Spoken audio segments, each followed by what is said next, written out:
ನಮಸ್ಕಾರ ಕನ್ನಡಿಗರೇ, ನಾನು ನಿಮ್ಮ ಮೇಘನ. ರಾಧಾ, ಏನು ಯಾಕೆ ಇಷ್ಟೊಂದು ಕೋಪ ಮಾಡ್ಕೊಂಡಿದೀಯ? ಯಾಕಿಲ್ಲ, ಯಾಕೇನಾಯ್ತು ಹೇಳು.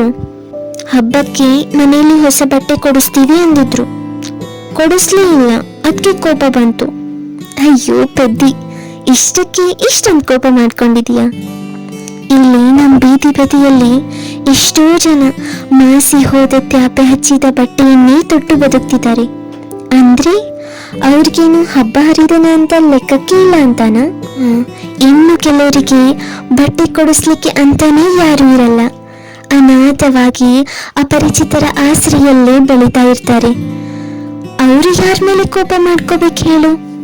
ಕೋಪದ ಕೈಲಿ ಎಂದೂ ಬುದ್ಧಿ ಕೊಡ್ಬಾರ್ದು. ನಿಂಗೆ ಬೇಕಾದಾಗ ಸಿಗದೆ ಹೋದ್ರು ಸಿಗೋ ತನಕ ಕಾಯ್ಬೇಕು. ಅದನ್ನ ಬಿಟ್ಟು ದುಡುಕ್ತನದಿಂದ ಚಿಕ್ಕ ಪುಟ್ಟ ವಿಷಯಗಳಿಗೇನೆ ಮನೆಯವ್ರ ಮೇಲೆ ಕೋಪ ಮಾಡ್ಕೊಂಡ್ರೆ ಅವ್ರ ಮನಸ್ಸಿಗೆ ಘಾಸಿ ಆಗುತ್ತಲ್ವಾ? ಹಾಗಾದ್ರೆ ಕೋಪನ ಹೇಗೆ ಕಂಟ್ರೋಲ್ ಮಾಡ್ಕೋಬೇಕು? ಕೇಳು ಮತ್ತೆ.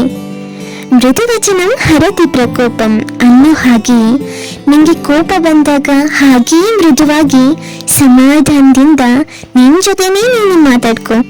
ಸಡನ್ಲಿ ನಿನ್ ಮನಸ್ಸಿನ ಜೊತೆಗೆ ಕೋಪನೇ ಕಾಂಪ್ರಮೈಸ್ ಆಗ್ಬಿಡುತ್ತೆ. ಯಾಕೆ ಗೊತ್ತಾ?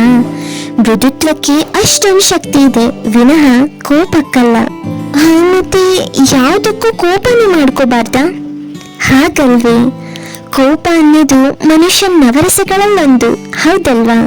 ಕೆಲವೊಂದು ಸಿಚುವೇಶನ್ಗಳಲ್ಲಿ ನಿನ್ನ ಮನಸ್ಸಿಗೆ ಅನ್ಯಾಯ, ಅಧರ್ಮ, ಅಸತ್ಯತೆ ಅಂತ ಅನಿಸುತ್ತೋ ಆಗ ನಿನ್ನ ಕೋಪವನ್ನ ವ್ಯಕ್ತಪಡಿಸು. ಅಲ್ಲಿ ಒಂದೊಳ್ಳೆ ಉದ್ದೇಶನೂ ಈಡೇರುತ್ತೆ. ಕೋಪವೆಂಬ ನಿನ್ನ ಭಾವನೆಗೆ ಅರ್ಥನೂ ಸಿಗುತ್ತೆ. ಮತ್ತೆ ಮುಂದಿನ ವಿಡಿಯೋದೊಂದಿಗೆ ನಿಮ್ಮ ಮುಂದೆ ಬರ್ತೀನಿ. ನಾನು ನಿಮ್ಮ ಮೇಘನ.